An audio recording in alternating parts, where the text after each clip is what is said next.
बिस्मिल्लाहिर्रहमानिर्रहीम।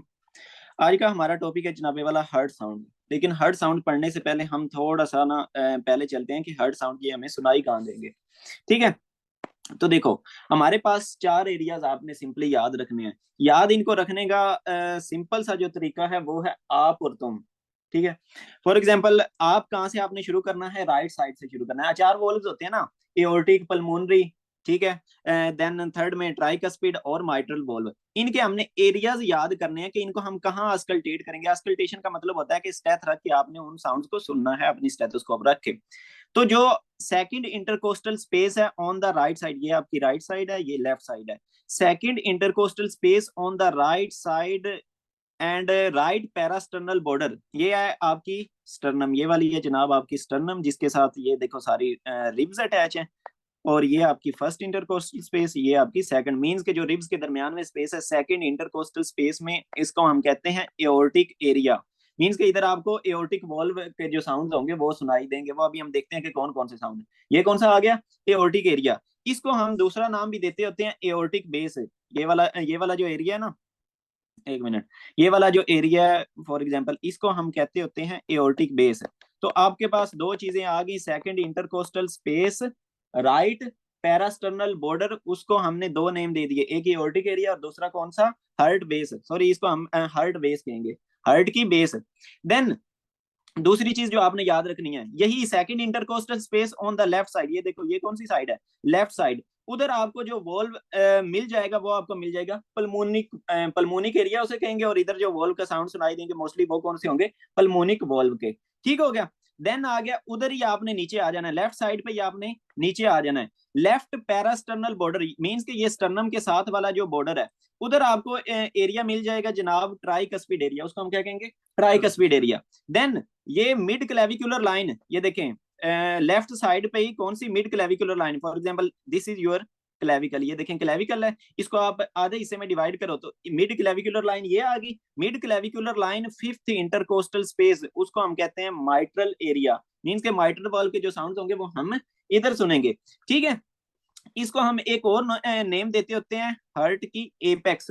हम एपेक्स का वर्ड मोस्टली उधर यूज करते होते हैं जहां पे कोई चीज का पॉइंटिंग एंड हो, ऐसे ही है। और बेस का हम उधर यूज करते होते हैं जहां से कोई चीज का फ्लैट एंड हो, ऐसे ही है कि नहीं है। फॉर एग्जाम्पल मैं कहता हूँ ये मीनार है कोई, मीनार का ये क्या होगा, एपेक्स होगा, और ये क्या होगी, बेस होगी। तो इसी तरह हमारे हर्ट का जहां से क्या बन रहा है, पॉइंटिंग एंड बन रहा है, उसको हमने क्या नेम दे दिया, एपेक्स। एंड देन ये वाली जो दूसरा फ्लैट वाला एरिया था उसको हमने नेम दे दिया बेस। ठीक हो गया, डन हो गया।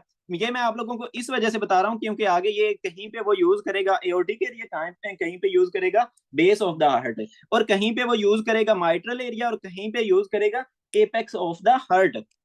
देन और जो चीजें आपने इसके बारे में याद रखनी है वो ये कि इसको हम कहते हैं लेफ्ट स्टर्नल बॉर्डर। कौन सा, ये वाला जो एरिया है ना, ये वाला एरिया जिसको हमने ट्राइकस्पिड एरिया कहा था, इसको वो कहीं कहीं पे टर्म यूज करेगा लेफ्ट पैरास्टर्नल बॉर्डर या लेफ्ट स्टर्नल बॉर्डर। ये आपने याद रख लेना है।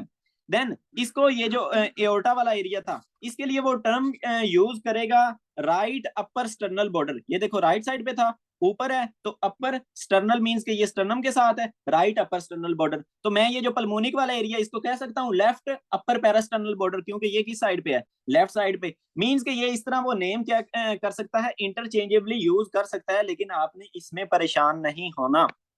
देन आगे चलते हैं। ये तो हमें चलो नेम्स का पता चल रहा है, माइट्रल एरिया, एओर्टिक एरिया, फलान ढमका के हम अपनी स्टेथ इधर रख के इन सारे साउंड्स को सुन सकते हैं।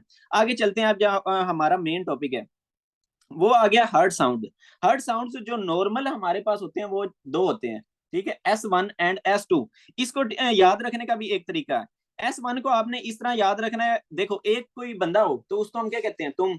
अगर दो बंदे हो तो उसको हम कहते हैं आप लोग, मीन्स के तुम लोग या आप लोग, ऐसे ही है ना। एक बंदा हो तो उसको हम क्या कहते हैं, तुम। तो इसी से आपने याद रख लेना है, T से क्या आ गया, ट्राइकस्पिड वॉल्व, और M से क्या आ गया हमारा, माइट्रल वॉल्व। इट मींस कि जब आपका tricuspid and mitral valve close होगा तो उस वक्त आपके पास जो हर्ट साउंड होगा उसको हम कहेंगे S1। ठीक है, देन मैंने आपको बताया दो बंदे हो तो उसको उनको हम क्या कहते होते हैं, दो बंदों को आप कहते होते हैं। तो आपसे आपने याद रख लेना है aortic and pulmonary valve. It means कि जब एओर्टिक और पल्मोनरी वॉल्व्स क्लोज होंगे तो उस वक्त हमारे पास जो साउंड होगा उसको हम क्या कह देंगे, S2 साउंड, ये नॉर्मली हमें सुनाई दे रहे होते हैं जब बंदे को हम आस्कल्टेट करेंगे तो हमें सुनाई देंगे, ठीक है। अब फॉर एग्जांपल एक और जो चीज आपने याद रखनी है वो ये कि S1 आपको सबसे ज्यादा लाउड कहाँ पे सुनाई देगा, तो वो आपको सुनाई देगा माइट्रल एरिया में। माइट्रल एरिया अभी तो हम पढ़ के आए हैं, माइट्रल एरिया कौन सा था, mid clavicular line, fifth intercostal space, उधर कौन सा था, माइट्रल एरिया। इट मींस कि उधर हमें कौन सा साउंड अच्छा से सुनाई देगा, S1 साउंड। S1 साउंड का प्रोड्यूस हुआ तुमसे, मींस कि जब ट्राइकस्पिड और माइट्रल वॉल्व क्लोज हुए तो हमें S1 साउंड मिल गया। देन सेकंड, हमें सबसे ज्यादा इंटेंसिटी में मतलब ज्यादा अच्छे से कहां पे सुनाई देगा, लेफ्ट अपर स्टर्नल बॉर्डर। तो ये हमने देख लिया था ना, लेफ्ट अपर स्टर्नल बॉर्डर को हमने एक और नेम दिया था जो सेकंड इंटरकोस्टल स्पेस में था, पल्मोनिक एरिया भी कहा था ना। और वो जो हमने ए पी, आप पी वाला साइड कहां पे थी, लेफ्ट साइड पे, ठीक है। तो उधर आपको क्या मिल जाएगा, लेफ्ट अपर स्टर्नल बॉर्डर पे आप एओर्टिक एंड पल्मोनरी वॉल्व के S2 साउंड को सुन सकते हो। इनका हमने पढ़ा हुआ है कि लब डब साउंड भी कहते होते हैं S1 और S2 को, ये नॉर्मल आपके हार्ट के साउंड होते हैं जब ये वॉल्व क्लोज होते हैं। देन आ गया S3 साउंड। अब S3 साउंड जो है ना वो कुछ कंडीशंस में फिजियोलॉजिकल होगा, कुछ कंडीशंस में पैथोलॉजिकल होगा। अब कौन सी कंडीशंस में, अब पहले आप लोग ये याद रख लो कि S3 साउंड प्रोड्यूस कब होगा। फॉर एग्जांपल ये आपका हार्ट है, ठीक है, ये लेफ्ट एट्रियम, ये लेफ्ट वेंटिकल। लेफ्ट वेंटिकल में आपको पता है कि जितना भी कॉन्ट्रैक्ट कर ले दरमियान में इधर इसके मतलब कुछ ना कुछ ब्लड बचा रहता है, ठीक है। तो जब ये वाला वॉल्व क्लोज होता है माइट्रल वॉल्व, तो आपको पता है लेफ्ट एट्रियम से ब्लड कहाँ पे आता है, लेफ्ट वेंटिकल में। जब ये लेफ्ट वेंटिकल में ब्लड आएगा तो देखो इधर से भी ब्लड पड़ा हुआ है, ऊपर से भी ब्लड आ रहा है, तो ये जब इसके साथ आके टकराएगा तो आवाज प्रोड्यूस होगी। वो जो आवाज प्रोड्यूस होगी उसको हम कहते हैं S3 हर्ट साउंड। अब ये कुछ लोगों में क्या होता है, फिजियोलॉजिकल होता है, मींस के नॉर्मल होता है, लेकिन कुछ लोगों में अगर हमें S3 साउंड सुनाई देगा तो उसको हम क्या कहेंगे, पैथोलॉजिकल। अब कौन से लोगों में ये फिजियोलॉजिकल होता है, उसमें आ जाते हैं आपके पास यंग एडल्ट्स आ जाते हैं, एथलीट्स आ जाते हैं, प्रेग्नेंट लेडीज आ जाती हैं, बच्चे आ जाते हैं। इन सब में अगर आपको S3 साउंड सुनाई दे तो उसको हम क्या कहेंगे, ये फिजियोलॉजिकल है, इसमें कोई एबनॉर्मेलिटी नहीं है। डन हो गया। अब ये देखो इनमें ये नॉर्मल हम क्यों कहते हैं, ये जो प्रेग्नेंट लेडीज होती हैं या फॉर एग्जांपल हमारे पास एथलीट्स होते हैं ना, इनमें ये जो लेफ्ट वेंटिकल होता है, for example this is left वेंटिकल, तो ये बहुत जल्दी से ना इस तरह रिलैक्स करता है। जब ये बहुत जल्दी से रिलैक्स करता है तो ऊपर क्या था, एट्रिया, तो एट्रिया से बहुत जल्दी ब्लड कहां पे आएगा, वेंटिकल में, ठीक है, लेफ्ट वेंटिकल में। तो इधर जो ब्लड पड़ा होगा उसके साथ वो आके स्प्लैश करेगा, आवाज प्रोड्यूस होगा। ऐसे ही है। तो ये क्या है कि आपके पास फिजियोलॉजिकल होता है। फिजियोलॉजिकल क्यों है, क्योंकि ये नॉर्मल प्रोसेस होता है, हमारी प्रेग्नेंट लेडीज एथलीट्स वगैरह में नॉर्मल प्रोसेस होता है। लेफ्ट वेंटिकल बहुत अच्छे से तेजी से रिलैक्स करता है, वो सक्शन प्रोड्यूस करता है और ज्यादा से ज्यादा ब्लड कहाँ पे आता है, लेफ्ट वेंटिकल में। जो आवाज प्रोड्यूस हुई उसको हमने नेम दे दिया S3 heart sound and this is normal in these people. अब देखें किन लोगों में एबनॉर्मल होगा, मींस कि अगर उन लोगों में आपको S3 साउंड मिल गया तो आपने कहना है कि इसमें कोई ना कोई प्रॉब्लम है। इसमें जो आपने मस्ट याद रखना है, हार्ट फेलियर वाला बंदा। अब देखो हार्ट फेलियर वाले बंदे में S3 साउंड क्यों प्रोड्यूस हो रहा है, देखो जो हार्ट फेलियर वाला बंदा होगा उसका ये लेफ्ट एट्रियम, लेफ्ट वेंटिकल, तो ये उसमें से तो ब्लड आगे ही नहीं जा रहा होता, एओर्टा में बहुत कम ब्लड जा रहा होता है, लेफ्ट वेंटिकल बहुत कम पंप कर रहा होता है, मींस के इधर ब्लड क्या करेगा, रुकेगा। ऐसे ही है ना। तो ऊपर से जब लेफ्ट एट्रियम से ब्लड आएगा इधर ज्यादा से ज्यादा, तो जब लेफ्ट एट्रियम से ऊपर से ज्यादा ब्लड आएगा तो देखो स्प्लैशिंग से आवाज प्रोड्यूस होगी ना। इट मींस के हार्ट फेलियर वाले बंदे में अगर हमें S3 साउंड मिलेगा तो वो क्या है, एबनॉर्मल है। देन और कौन सी कंडीशन, और वो कंडीशन जिनमें सब ज्यादा से ज्यादा ब्लड लेफ्ट एट्रियम से आए उनको भी हम, उनमें भी हमें S3 साउंड मिलेगा।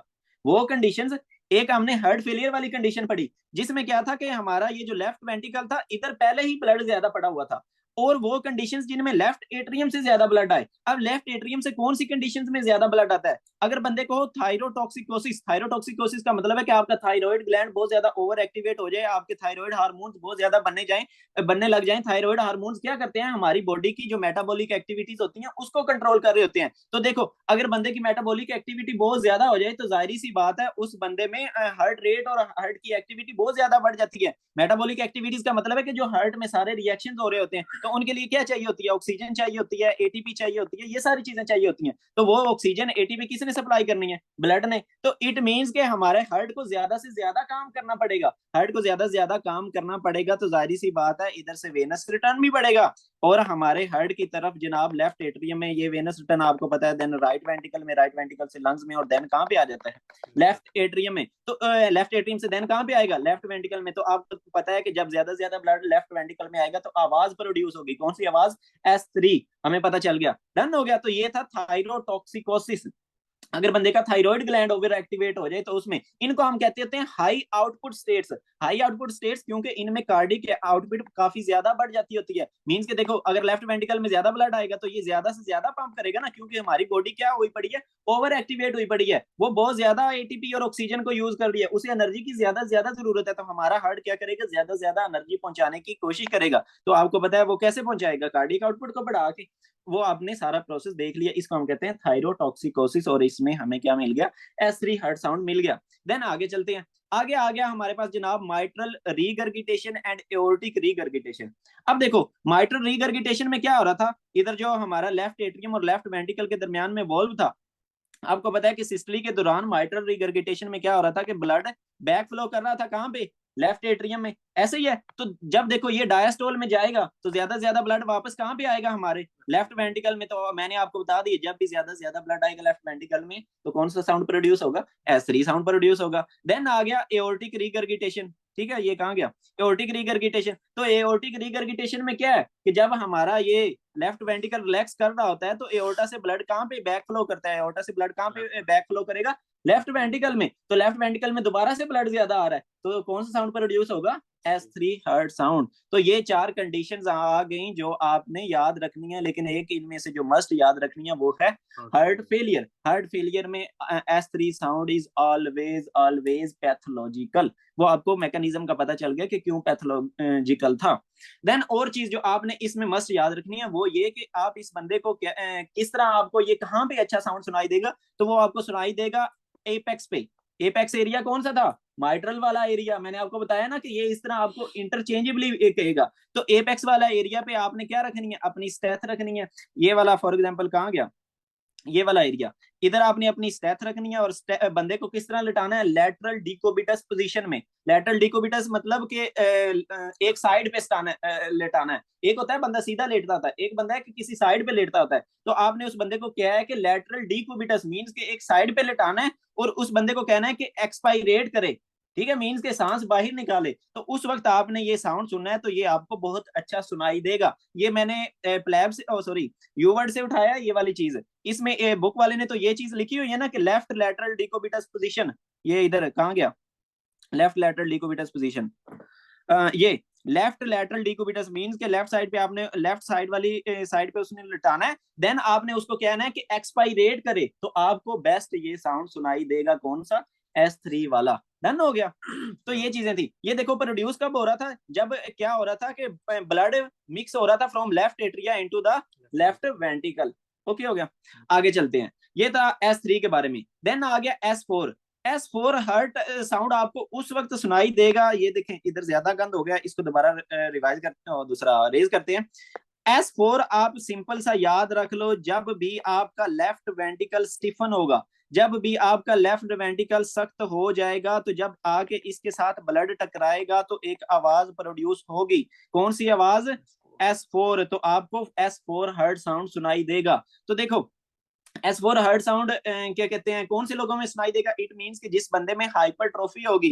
किसकी हाइपरट्रोफी, हमारे लेफ्ट वेंट्रिकल की। इट मींस कि ये वाला जो लेफ्ट वेंट्रिकल है ये स्टिफन्ड हुआ पड़ा है, तो उस बंदे में क्या होगा, S4 हर्ट साउंड सुनाई देगा। इसके लिए भी पेशेंट को आपने किस तरह लेटाना है, लेफ्ट लैटरल डिक्यूबिटस पोजीशन में लेटाना है। और ये आपने मस्ट याद रख लेना है कि स्टिफन्ड लेफ्ट वेंट्रिकल मिलेगा। अब देखो ये वाला साउंड कब प्रोड्यूस हुआ, ड्यूरिंग, ये जब हमारा वेंट्रिकल रिलैक्स कर रहा होता है, आपको पता है कि कब रिलैक्स कर रहा होता है, जब वेंट्रिकल का डायस्टोल होता है तो उस वक्त हमारा लेफ्ट वेंट्रिकल रिलैक्स कर रहा है, लेकिन उस वक्त एक लेफ्ट एट्रियम जो है वो कॉन्ट्रैक्ट करता है।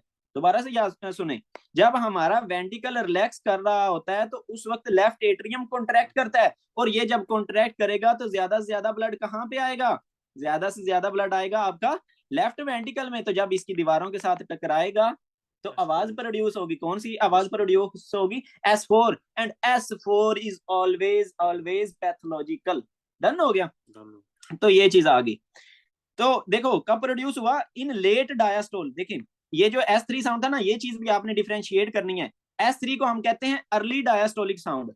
कौन सा, अर्ली डायस्टोल मींस के देखो हमारा लेफ्ट वेंट्रिकल रिलैक्स कर रहा है, जब शुरू में रिलैक्स करेगा तो इधर से ये वॉल्व ओपन हो जाएगा, माइट्रल वॉल्व, और इधर ब्लड आना शुरू हो जाएगा। उस वक्त जो साउंड प्रोड्यूस हुआ उसको हमने नेम दे दिया S3 साउंड। अब ये हमारा ये जो एट्रिया है वो रिलैक्स और दूसरा कॉन्ट्रैक्ट नहीं किया, अभी हमारा एट्रिया कॉन्ट्रैक्ट नहीं किया। जब हमारा एट्रिया कॉन्ट्रैक्ट करेगा, ये ब्लड आके इस दीवारों के साथ लगेगा, तो आवाज कौन सी प्रोड्यूस होगी? S4। तो उसको हम कहते हैं लेट डायस्टोल, मींस के डायस्टोल का लेट फेज।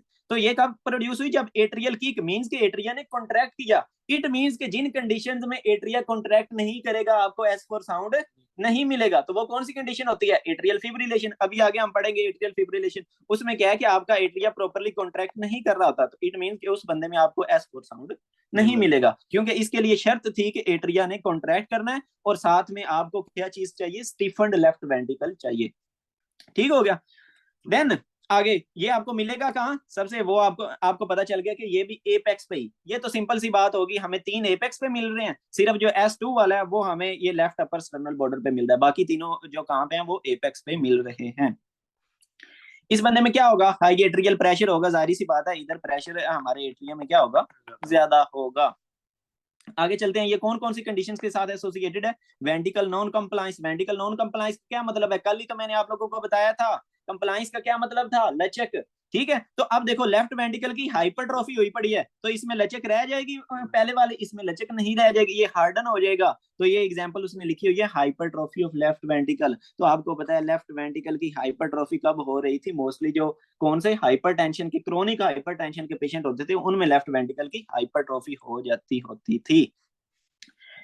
और ये आपको मोस्टली कहाँ पे मिल सकता है? ओल्डर एडल्ट्स में भी मिल सकता है। अब ओल्डर एडल्ट्स में क्यों मिलेगा? क्योंकि जब वो उनका दिल बेचारों का कॉन्ट्रैक्ट कर करके, ये एज आपको देगा more than 70 years of age, उनके बेचारों का ये जब हार्ट कॉन्ट्रैक्ट करता रहता है तो इसकी हाइपरट्रॉफी हो जाती है लेफ्ट वेंटिकल की। क्या है कि लेट एज में जाके लेफ्ट वेंटिकल की हाइपरट्रॉफी हो जाती है, तो उसमें आपको हार्ट साउंड कॉमनली, ये S4 हार्ट साउंड कॉमनली मिल जाता है। ओके हो गया। तो ये थे हमारे 4 हार्ट साउंड्स, इनका हमने नॉर्मल फिजियोलॉजिकल भी देख लिया एंड पैथोलॉजिकल भी देख लिया। ठीक है, ये कब थे? जब हमारी कॉन्ट्रैक्शन हो रही थी। S1 हार्ट साउंड कब प्रोड्यूस हो रहा था? जब हमारी सिस्टली थी, मींस के हमारा जब क्या करता था? वेंटिकल कॉन्ट्रैक्ट करता था। जब हमारा वेंटिकल कॉन्ट्रैक्ट करता था तो हमें पता है कौन कौन सा वॉल्व बंद होता था? कौन कौन सा वाल्व? गुड। तो हमारा ये जो माइट्रल वॉल्व है ये भी क्लोज होगा, और कौन क्लोज होगा? Tricuspid valve. और इन्होंने ये देखो, सिस्टली का मतलब है कि आपका, अगर हम कहेंगे ना सिर्फ दूसरा वेंटिकुलर सिस्टली, तो इसका मतलब है आपके दोनों वेंटिकल्स कॉन्ट्रैक्ट करते हैं, दोनों ventricles at a time contract करते हैं। तो ब्लड को कहाँ पे इजेक्ट करते हैं? ये लेफ्ट वेंटिकल एओर्टा में, और राइट वेंटिकल कहाँ पे? पल्मोनरी आर्टरी में। ठीक है, पल्मोनरी आर्टरी में। ऐसे ही है कि नहीं है? तो इसको हम क्या कहेंगे? वेंटिकल सिस्टली। तो उस वक्त कौन से वॉल्व्स बंद हो रहे थे? ये वाले वॉल्व्स बंद होने चाहिए थे। कौन कौन से? हमारा tricuspid and mitral valve close होने चाहिए थे। उस वक्त जो हार्ट साउंड प्रोड्यूस हुआ उसको हमने नेम दे दिया S1। और देन क्या होता है कि ये वाले वॉल्व्स बंद हो जाने चाहिए जब हमारा क्या करेगा? लेफ्ट वेंटिकल एंड राइट वेंटिकल रिलैक्स करेंगे, मींस कि जब वेंटिकल का डायस्टोल वाला फेज होगा ये वॉल्व्स क्या करेंगे? ये वाले वॉल्व्स बंद हो जाएंगे। कौन कौन से? Aortic and pulmonary. इसको हमने कैसे याद रखा था? दो बंदे हो तो उसको हम क्या कहते हैं? आप। तो ये दोनों आप वाले मींस कि एओर्टिक और पल्मोनरी वॉल्व क्या होते हैं? बंद हो जाते हैं। एंड देन ये वॉल्व ओपन। जब ये वॉल्व बंद होंगे तो हमें S2 हार्ट साउंड सुनाई देगा, और ये ब्लड ऊपर से अब नीचे आना शुरू हो जाएगा, क्योंकि ये वल्व ओपन हो गया। तो ये हो रहा होता है डायस्टोल के दौरान। इट मींस के हमारे पास एक साउंड जो है वो सिर्फ एक साउंड सिस्टली वाला है, सिर्फ एक साउंड सिस्टली वाला है। बाकी ये जो तीनों साउंड हैं ये कौन से हैं? डायस्टोल के दौरान। देखो ना, जब क्या हुआ, ये वाला वॉल्व फॉर एग्जांपल बंद हो गया, ये हमारा माइट्रल वॉल्व बंद हो गया, तो आपको बताया कि शुरू में जब अर्ली डायस्टोल के दौरान जो ब्लड आया था इसके साथ नीचे जो ब्लड पड़ा था उसके साथ आके टकराया था, तो हमें जो साउंड मिला था उसको हमने नेम दिया था S3। और ये कौन सा था? Early diastolic sound. And then late diastole में हमें कौन सा साउंड मिला था? S4। इट मींस के ये बाकी तीनों कौन से हैं? डायस्टोल वाले साउंड है, सिर्फ एक सिस्टोल वाला साउंड है, वो हमें इस चीज का पता चल गया। ठीक है, देन और जो चीज आपने इसमें याद रखनी है, इट मींस कि ये जो S1 है इससे पहले कौन सा साउंड आएगा? बिल्कुल इससे पहले। तो इससे पहले आपको कौन सा मिलेगा? S4। क्योंकि देखो ना, हमारा अब लेफ्ट वेंटिकल रिलैक्स कर गया, इसमें सारा ब्लड आ गया, तो इसके बाद क्या होता है? ये कॉन्ट्रैक्ट करता है और ब्लड को इजेक्ट कर देता है एओर्टा में, और ये वाला वाल्व ओपन हो जाते हैं ना। ऐसे ही है। तो उस वक्त हमें कौन सी साउंड आती होती है? S1, जब ये वाले valve mitral and tricuspid close करते हैं। ऐसा ही है कि नहीं है? इट ये उसका एमसीक्यूज है यू वर्ड का, कि आपको S4 साउंड कब मिलेगी? S1 से पहले मिलेगी, जबकि आपको S3 साउंड कब मिलेगी? S2 के बाद मिलेगी S3 साउंड। ओके हो गया? तो ये था हमारा हर्ट साउंड के बारे में। देन और जो चीजें कुछ आपने इसमें याद रखनी है वो ये, कल मैंने आप लोगों को उस दिन मेरे ख्याल में साउंड के बारे में नहीं बताया था। तो ये देखें, जब कौन से वाल्व क्लोज कर रहा था? माइट्रल वाल्व क्लोज कर रहा था, उस वक्त क्या हो रही थी? सिस्टली होती थी, और हमारा left, for example this is your left वेंटिकल। तो आपको पता है कि ये लेफ्ट एट्रिया और लेफ्ट वेंटिकल के दरमियान में जो वॉल्व होता था उसको हमने नेम दिया था माइट्रल वॉल्व। तो आपको पता है कि जब लेफ्ट वेंटिकल कॉन्ट्रैक्ट करता होता है तो ये वॉल्व बंद हो जाता है। तो आपको ये भी पता है कि जब माइट्रल वॉल्व बंद होता है और ये इधर वाला ट्राइकस्पिड वॉल्व राइट साइड पे बंद होता है, तो जो साउंड प्रोड्यूस होता है वो कौन सा? S one. तो ये देखो, S1 साउंड मीन्स के इस कॉर्नर पे हमें कौन सा साउंड सुनाई देता है? S1 sound. देन आपको पता है कि जनाब जब क्या होगा, आप वाला साउंड होगा, मींस कि एओर्टिक वॉल्व क्लोज होगा, तो देन आपको कौन सा साउंड सुनाई देगा? S2। तो ये देखें, S2 साउंड आपको कहां पे सुनाई दिया? जब एओर्टिक वॉल्व क्लोज हुआ तो आपको S2 साउंड। आप देन आप लोगों को ये भी पता है कि S2 के साउंड जो S2 के बाद जो वाला साउंड होता है उसको हम क्या कहते हैं? S3। और S3 कब होता था? जब ये वाला वॉल्व माइट्रल वॉल्व ओपन करता था और ब्लड आता था किसमें?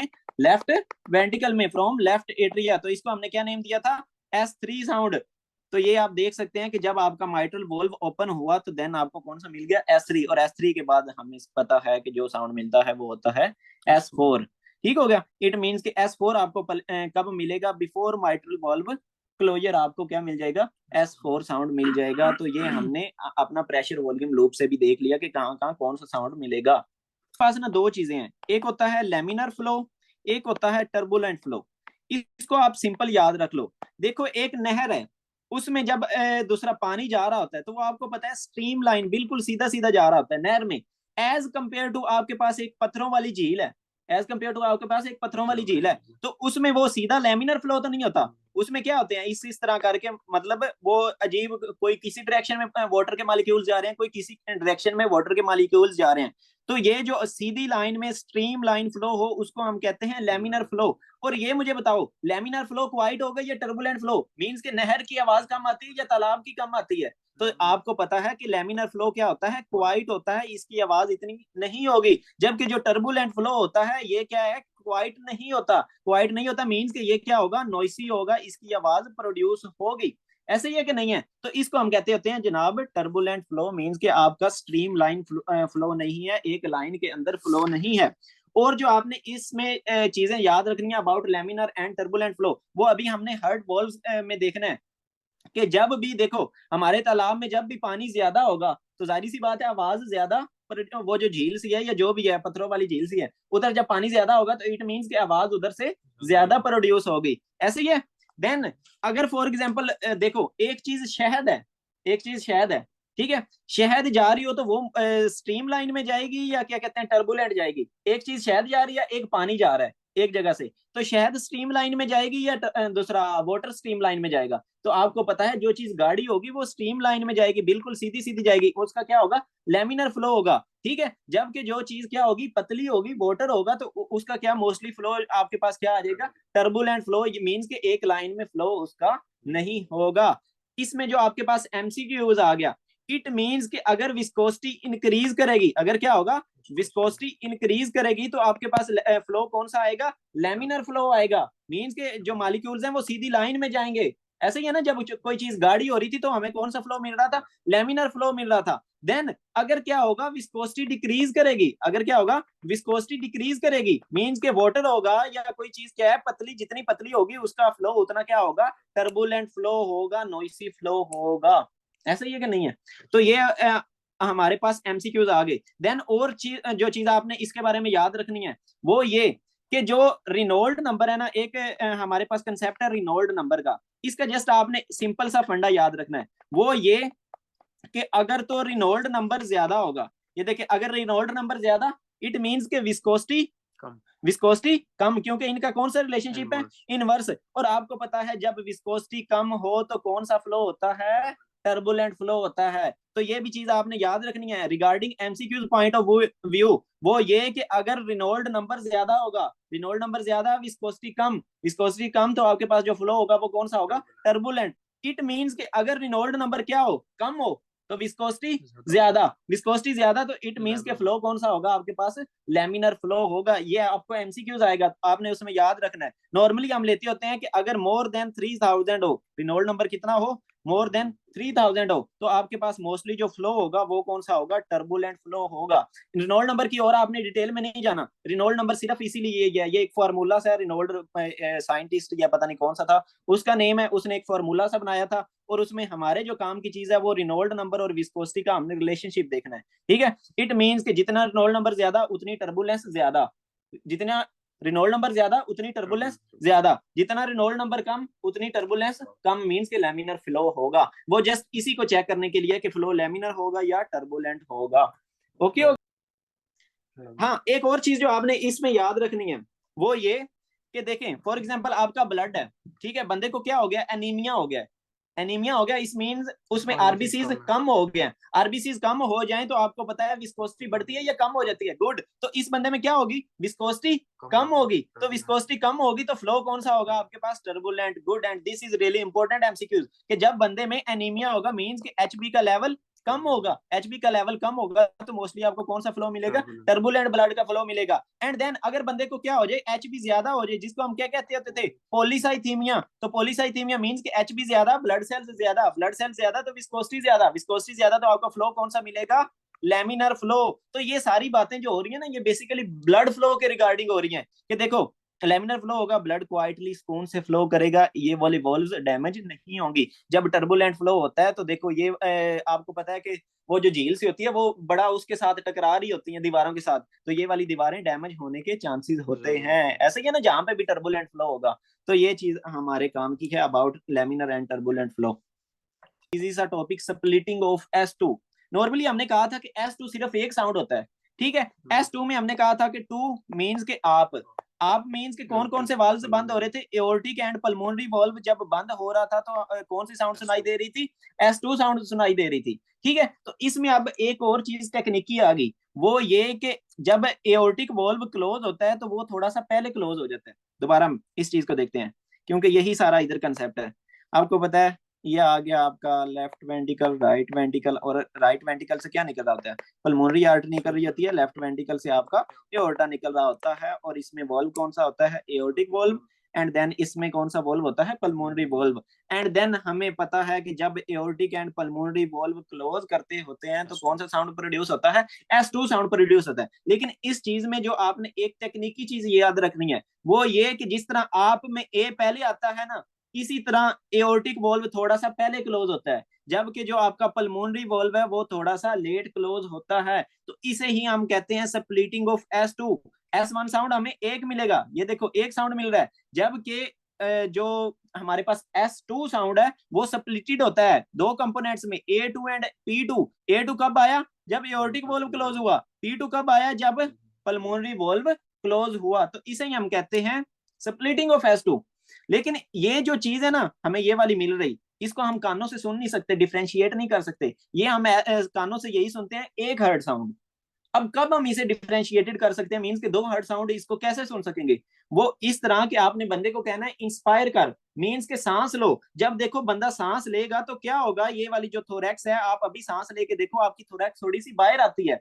तो आपको पता है, ये देखो इंस्पायर करो ना तो आपकी थोरैक्स क्या आती है? बाहर थोड़ा सा आती है। जब वो बाहर आती है तो आपको पता है इधर आपकी कौन सी आ रही थी? वेन्स आ रही थी ना, superior vena cava, inferior vena cava. वो कहाँ पे ब्लड लेके आ रही थी? हमारे राइट एट्रियम में ब्लड लेके आ रही थी। ये क्या है? फॉर एग्जांपल राइट एट्रियम है तो उधर ब्लड लेके आ रही थी। अब देखो पाइपों को से ऊपर आपने प्रेशर हटा दिया तो ज्यादा से ज्यादा ब्लड कहाँ पे आएगा आपके? ज्यादा से ज्यादा ब्लड कहाँ पे आएगा? राइट एट्रियम में। ये कौन था? Superior vena cava, inferior vena cava. Blood कहाँ पे लेके आ रही होती है? राइट एट्रियम में। आपने बंदे को क्या कहा? इंस्पायर करो। जब वो इंस्पायर करता है तो उसका इंट्राथोरेसिक प्रेशर मींस के थोरैक्स के अंदर जो प्रेशर था वो कम हो गया, क्योंकि रिब्स अब थोड़ी सी ऊपर हुई हैं। आप अभी करके इंस्पायर करके देख लो, रिब्स ऊपर हुई हैं। इट मींस कि अब ये जो हमारी वेन्स हैं, इधर से ज्यादा ब्लड फ्लो किस तरफ हो सकता है? हमारे राइट एट्रियम की तरफ। तो ज्यादा ब्लड कहाँ पे आएगा? राइट एट्रियम में। देन राइट एट्रियम से ब्लड कहाँ पे जाएगा? राइट वेंटिकल में। ऐसे ही है ना। देन राइट वेंट्रिकल से ब्लड कहाँ पे जाता होता है, आपको पता है पल्मोनरी आर्टरी में जाता होता है। तो देखो अगर इधर राइट वेंट्रिकल में ज्यादा ब्लड आया है तो वो इधर से गुजरते टाइम भी तो ज्यादा लगाएगा ना। जब टाइम ज्यादा लगाएगा इट मींस कि there would be delayed closure of pulmonic valve. तो यही हो रहा होता है हमारी जब हम बंदा इंस्पायर करेंगे। इट मींस कि इस बंदे में जो S2 साउंड है वो स्प्लिटेड हो जाएगा जब ड्यूरिंग इंस्पायरेशन, और आप उसको सुन सकोगे। और ये एक फिजियोलॉजिकल प्रोसेस है, ये कोई पैथोलॉजी नहीं है। तो यही देखें जब हमने उस बंदे को क्या कहा, इंस्पायर कर, जब उसने इंस्पायर किया तो जो उसका S2 था साउंड वो स्प्लिट हो गया। आपको पहले एओर्टिक साउंड मिला एंड देन काफी देर बाद पल्मोनिक साउंड मिला because of increased blood flow through this pulmonic valve. And this is MCQs कि आपको स्प्लिटिंग क्यों मिलती है, because of increased blood flow, because of increased blood flow through pulmonic valve आपको splitting मिलती है S2 की। इंक्रीज्ड ब्लड फ्लो क्यों हुआ, because of increased Venus return, Venus return increase हुआ। और वेनस रिटर्न क्यों इंक्रीज हुआ, because of decreased thoracic intrathoracic pressure. Means के जो पाइप थे उधर से आपने प्रेशर उनमें कम कर दिया ना, ऊपर से प्रेशर जो फॉर एग्जांपल ये रिब्स ऊपर से गुजर रही थी, आपने उनको थोड़ा सा एलिवेट किया जब इंस्पायर किया, तो ज्यादा से ज्यादा ब्लड फ्लो किस तरफ हो गया, राइट एट्रियम की तरफ, एंड देन राइट एट्रियम से right ventricle and then pulmonic. और जो चीज आपने इसमें याद रखनी है, जब आप इंस्पायर करते हो तो फॉर एग्जांपल ये क्या है, आपके लंग्स हैं, ठीक है, लंग्स की जो वेसल्स होती हैं वो डायलेट हो जाती हैं। लंग्स की जब वेसल्स डायलेट होंगी तो ये वाला ब्लड ज्यादा से ज्यादा कहाँ पे जाएगा, आपकी लंग की वेसल्स के अंदर, पल्मोनरी सर्कुलेशन में। इट मींस के ये जो इधर ब्लड है वो एक दफा के लिए थोड़ा सा कम हो जाएगा, लेफ्ट एट्रियम में ब्लड थोड़ा सा क्या हो जाएगा, कम हो जाएगा, क्योंकि ज्यादा से ज्यादा ब्लड आपका कहाँ पे है, लंग्स की तरफ। ऐसे ही है ना। तो यही है कि जब आप क्या करोगे, इंस्पायर करोगे तो आपके राइट हार्ट में ब्लड बढ़ जाएगा, जबकि लेफ्ट हार्ट में ब्लड कम हो जाएगा। राइट हार्ट में क्यों बढ़ा, वेन्स ज्यादा से ज्यादा ब्लड अब लेके आएंगी। लेफ्ट हार्ट में ब्लड क्यों कम हुआ, क्योंकि ज्यादा से ज्यादा ब्लड कहाँ पे जा रहा है, लंग्स में जा रहा है, पल्मोनरी सर्कुलेशन में जा रहा है। तो यही हो रहा होता है। अब हम इसी चीज को पढ़ते हैं। ड्यूरिंग इंस्पायरेशन क्या होता है, ड्रॉप इन इंट्राथोरेसिक प्रेशर कम हो जाता है। जब इंट्राथोरेसिक प्रेशर कम हुआ तो वेन्स में से रिटर्न ज्यादा हो गया, वेनस रिटर्न ज्यादा हो गया राइट एट्रियम की तरफ, जिसकी वजह से क्या हुआ, राइट वेंट्रिकल की फीलिंग, इधर ब्लड ज्यादा आना शुरू हो गया। जब ये ज्यादा हुआ तो राइट वेंट्रिकल का स्ट्रोक वॉल्यूम बढ़ गया। स्ट्रोक वॉल्यूम मींस के इधर से ज्यादा ब्लड कहाँ पे, जब वो कॉन्ट्रैक्ट करेगा तो ज्यादा ब्लड कहाँ पे आएगा, हमारी पल्मोनरी आर्टरी में आएगा। इट मींस के ज्यादा ब्लड आया है तो उसे टाइम भी ज्यादा लगेगा ना पाइप में से, वॉल्व में से गुजरने में। तो आपका राइट वेंट्रिकल का इजेक्शन टाइम बढ़ गया। तो इसकी वजह से क्या होगी, डिलेड क्लोजर होगी किसकी, पल्मोनरी वॉल्व की। तो क्या हुआ, डिलेड क्लोजर हुई पल्मोनिक वॉल्व की। ऐसे ही है। देन दूसरी चीज हमने किसके बारे में पढ़ी, लेफ्ट हार्ट के बारे में। लेफ्ट हार्ट में क्या हुआ था, डिक्रीज हुई पल्मोनरी इंपिडेंस, इंक्रीज हुई पल्मोनरी इंपिडेंस मींस के रुकावट जो हो रही थी, ये जो इधर वेसो कंस्ट्रिक्शन थी, वेसल्स डायलेट कर गई हैं, तो अब ज्यादा से ज्यादा ब्लड कहाँ पे आएगा, हमारे लंग्स में। तो क्या हुई, डिक्रीज हुई पल्मोनरी इंपिडेंस, जिसकी वजह से क्या हुआ, इंक्रीज होगी कैपेसिटी ऑफ पल्मोनरी सर्कुलेशन। इधर ज्यादा से ज्यादा ब्लड आ रहा है, ज्यादा से ज्यादा ब्लड आ रहा है, तो क्या होगा जनाब, आपकी क्या होगी, डिलेड क्लोजर होगी पल्मोनिक वॉल्व की। मींस के ज्यादा, अब इधर ब्लड कैसे ज्यादा जा रहा था, इधर से ही गुजर के जा रहा था ना सर, इसी सर्कुलेशन से गुजर के जा रहा था ना। तो देखो आपके पास और क्या चीज होगी, डिलेड, ये भी उसी चीज को कंट्रीब्यूट कर रही है, delayed closure of pulmonic valve को। तो ये सारी चीजें आ गई फिजियोलॉजिकल स्प्लिटिंग, कि आपके पास फिजियोलॉजिकल स्प्लिटिंग क्यों होती है। लेकिन हम फिजियोलॉजी तो पढ़ने के लिए बैठे नहीं, हम कुछ पैथोलॉजी भी इसके साथ पढ़ेंगे। वो ये कि वाइड स्प्लिटिंग कब होगी, मींस के वाइड स्प्लिटिंग काफी ज्यादा, ये जो आ रहा था ना, नॉर्मली आप देख सकते हो ये लाइन फॉर एग्जांपल इधर आ रही थी और ये इधर आ रही थी, लेकिन अब जो आपका पल्मोनरी कंपोनेंट है वो थोड़ा सा मजीद आगे क्या हो गया, डिले हो गया, वाइड हो गया। मींस के पल्मोनरी जो वॉल्व है उसका जो क्लोजर है वो मजीद डिले हो गई है। मींस के पल्मोनरी वॉल्व जो है उसकी क्लोजर मजीद डिले हो गई है। तो मजीद कब डिले हो सकती है, जब हमारा ये जो सॉरी राइट वेंट्रिकल है ये एम्पेटाई करने में लेट लगाएगा। मींस के ये आहिस्ता आहिस्ता से ब्लड को भेजेगा किस में, हमारे ये जो पल्मोनरी आर्टरी में। तो ये आहिस्ता आहिस्ता से कब भेजता होता है, जब देखो मैंने आप लोगों को बताया था इधर क्या होती थी, साइनोएट्रियल नोड होती थी, इधर क्या होता था, हमारी एवी नोड होती थी जहां से करंट आता होता था। देन एवी नोड से बंडल ऑफ हिज बनता होता था, एंड देन एक राइट बंडल ब्रांच बन जाती थी जो राइट वेंट्रिकल को सप्लाई कर देती थी, और जो एक लेफ्ट बंडल ब्रांच बन जाती थी जो लेफ्ट वेंट्रिकल को करंट सप्लाई कर देती थी। अब क्या हो, आपकी ये जो राइट बंडल ब्रांच है ये ब्लॉक हो जाए, अगर देखो ये वाली ब्रांच ब्लॉक हो जाए तो अब आप लोग मुझे खुद बताओ कि इसमें क्या होगा, इधर करंट लेट पहुंचेगा। करंट क्यों लेट पहुंचेगा, पहले करंट लेफ्ट वेंट्रिकल को सप्लाई करेगा, देन होता हुआ कहां पे आएगा, राइट वेंट्रिकल में। इट मींस कि ये राइट लेफ्ट वेंट्रिकल तो पहले ही कॉन्ट्रैक्ट कर जाएगा और ये वाला इधर से ब्लड गुजर जाएगा और ये वाला वॉल्व जल्दी क्लोज हो जाएगा, जबकि ये बाद में आया हमारे राइट वेंट्रिकल में करंट, देन ये कॉन्ट्रैक्ट करेगा, देन इधर से हमारे पल्मोनरी वॉल्व से ब्लड गुजरेगा, देन पल्मोनरी वॉल्व से जब ब्लड गुजरेगा इट मींस कि इसकी क्या है कि क्लोजर भी डिलेड होगी, क्योंकि ये लेट ओपन हुआ है तो क्लोजर भी क्या होगी, डिलेड होगी। तो क्या आ गया, अगर बंदे में हो राइट बंडल ब्रांच ब्लॉक हो तो उसमें क्या आपको मिल जाएगी, वाइड स्प्लिटिंग मिल जाएगी। आगे और कौन सी कंडीशन में, देखो अगर पल्मोनिक स्टीनोसिस हो, मींस के ये जो वॉल्व था हमारा, इसको थोड़ा सा रेज कर लेते हैं, ये जो हमारा पल्मोनरी वॉल्व था, ठीक है, अगर वो ही स्टीनोज्ड हो, अगर वो स्टीनोज्ड है मींस के इधर से आहिस्ता आहिस्ता से ब्लड गुजरेगा, थोड़ा थोड़ा ब्लड गुजरेगा, इट मींस के जो ब्लड आ रहा है उसको गुजरने में क्या होगा, ज्यादा टाइम लगेगा, जब ज्यादा टाइम मिलेगा लगेगा तो जाहिर सी बात है पल्मोनरी वाल्व की क्लोजर क्या हो जाएगी, डिले हो जाएगी। तो यही हो रहा होता है, अगर आपको पल्मोनिक स्टीनोसिस मिले तो भी क्या होता है कि वाइड स्प्लिटिंग होगी। अब देखो वाइड स्प्लिटिंग कब होगी, ज्यादा वाइड उस वक्त होगी जब ड्यूरिंग इंस्पायरेशन, ड्यूरिंग इंस्पायरेशन आपको ज्यादा वाइड स्प्लिटिंग मिलेगी। तो ये आप देख सकते हो नॉर्मली आपको इस तरह करके इतनी स्प्लिटिंग मिल रही थी, लेकिन जब बंदे को आपने क्या कहा, इंस्पायर करो, तो स्प्लिटिंग क्या हुई, मजीद बढ़ गई। तो इसको हम कहते हैं, ये देखो अब नॉर्मल डिले हुआ। तो वो क्यों हुई वाइड स्प्लिटिंग, वो हमने देख लिया कि ज्यादा ब्लड आएगा, ज्यादा टाइम लगेगा गुजरने में, और वो सारी जो चक्कर थे वो हमने देख लिए। तो ये कौन सी कंडीशन में, जब राइट वेंट्रिकल की एम्पेटाइंग लेट हो जाए। तो वही मैंने आप लोगों को बताया ना कि जब ये आहिस्ता आहिस्ता से एम्पेटाई करेगा, तो वो कब कर रहा था, जब पल्मोनिक स्टीनोसिस थी, मींस के इधर ये वॉल्व प्रॉपर्ली ओपन नहीं हो रहा था। और सेकंड क्या था, राइट बंडल ब्रांच ब्लॉक था, करंट पहले लेफ्ट वेंट्रिकल में जाता था, देन उधर से हो आके कहां पे आता था, राइट वेंट्रिकल में, और देन ये कॉन्ट्रैक्ट करता था। तो राइट बंडल ब्रांच हुई तो फिर भी क्या आई, वाइड स्प्लिटिंग आई। और ये देखो काजेस क्या है, delayed pulmonic sound specially on inspiration, वो हमने ये चीज देख ली। वो क्या करेगा, ज्यादा ज्यादा ब्लड हमारे राइट हार्ट में ड्यूरिंग इंस्पायरेशन आएगा। तो an exaggeration of normal splitting means के ये जो नॉर्मल स्प्लिटिंग हो रही थी वो इंस्पायरेशन के दौरान मजीद बढ़ गई। ठीक हो गया जी, डन है। आगे चलते हैं, आगे आगे जनाब दूसरा फिक्स्ड स्प्लिटिंग। अब फिक्स्ड स्प्लिटिंग का क्या मतलब है, इट मींस के चाहे आप इंस्पायरेशन करो चाहे आप एक्सपायरेशन करो, ये स्प्लिटिंग उसी क्वांटिटी में रहेगी, उसी मैग्नीट्यूड में रहेगी, उसी तरह की रहेगी। तो देखो इधर उसने बंदे को इंस्पायर सॉरी एक्सपायर करवाया तो स्प्लिटिंग सेम है, इधर उसने बंदे को जनाब इंस्पायर करवाया तो क्या है कि स्प्लिटिंग सेम है। पहले क्या हो रहा था कि जब बंदे को वो इंस्पायर करवा रहा था तो स्प्लिटिंग जो हो रही थी वो बढ़ रही थी। इस बंदे में ये जो फिक्स्ड स्प्लिटिंग वाला है, तो नेम से ही जाहिर है कि स्प्लिटिंग क्या रहेगी, फिक्स रहेगी। तो वो कब होता है, वो जब एट्रियल सेप्टल डिफेक्ट हो। तो आपको पता है जब एट्रियल सेप्टल डिफेक्ट होगा तो इधर से फॉर एग्जांपल ये क्या है आपका लेफ्ट एट्रियम, ये आ गया राइट एट्रियम, तो इधर सेप्टा का क्या है, डिफेक्ट है, तो इधर से ब्लड ज्यादा ज्यादा कहाँ पे आएगा, आपके राइट एट्रियम में। तो राइट एट्रियम से ब्लड कहाँ पे आता होता है, राइट वेंट्रिकल में। तो अब आपको पता है कि एक तो वेन्स लेके आ रही हैं ब्लड, एक क्या है कि लेफ्ट एट्रियम से भी ब्लड इधर आ रहा है। तो ये देखो ज्यादा से ज्यादा इधर से भी आया, इधर से भी आया, तो इधर काफी ज्यादा ब्लड हो गया। इट मींस के राइट वेंट्रिकल में भी ज्यादा ब्लड आएगा। जब राइट वेंट्रिकल में भी ज्यादा ब्लड आएगा तो हमारा जो पल्मोनिक वॉल्व है उससे भी तो ज्यादा ब्लड गुजरेगा,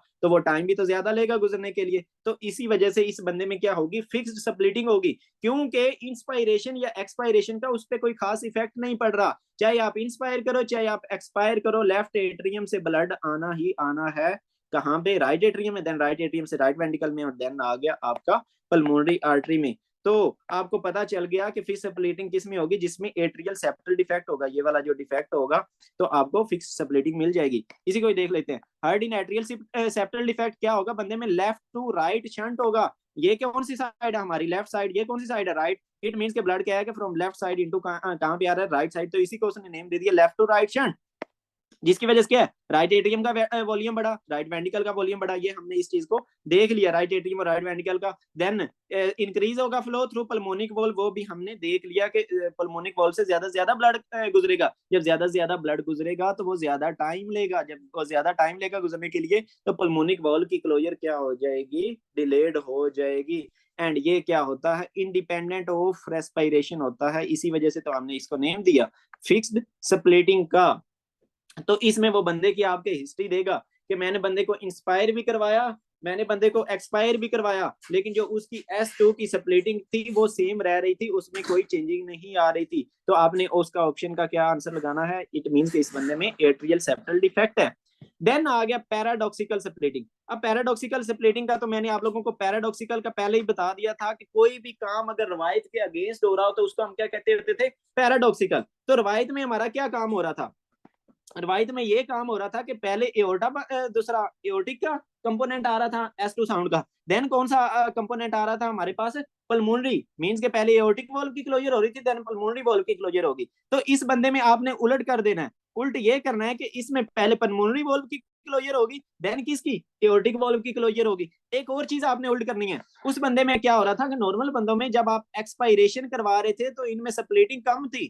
जब आप एक्सपायरेशन करवा रहे स्प्लिटिंग कम थी, जबकि इस बंदे में क्या होगा कि जब आप एक्सपायरेशन करवाओगे तो स्प्लिटिंग क्या हो जाएगी? इनकी ज्यादा हो जाएगी। और जब आप इंस्पायरेशन करवाओगे तो स्प्लिटिंग कम हो रही थी। इधर क्या हो रही थी? ज्यादा। नॉर्मली क्या हो रही थी? जब आप इंस्पायरेशन करवा रहे थे ज्यादा वेनस रिटर्न आ रहा था, तो ज्यादा हो रही थी स्प्लिटिंग। लेकिन इस बंदे में क्या होगा कि स्प्लिटिंग जो होगी वो ड्यूरिंग इंस्पायरेशन कम हो जाएगी। अब हम इसी चीज को देखते हैं कि ये पैराडॉक्सिकल स्प्लिटिंग कब होगी। देखो, हमने वही चीज देखनी है। इधर क्या होता था? ऐसे नोड से करंट कहाँ पे आता होता था? ये सारा फैल फैला के एवी नोड से कौन सी ब्रांचेस? एक बंडल ऑफ इज, देन एक राइट बंडल ब्रांच निकल जाती थी, और एक कौन सी? लेफ्ट बंडल ब्रांच, जिसने क्या करना है? हमारे लेफ्ट हेड को सप्लाई करना है। अब देखो, अब मैं क्या करूं? लेफ्ट बंडल ब्रांच को मतलब ये खराब हो जाए, ये ब्लॉक हो जाए, तो देन करंट पहले कहाँ पे जाएगा?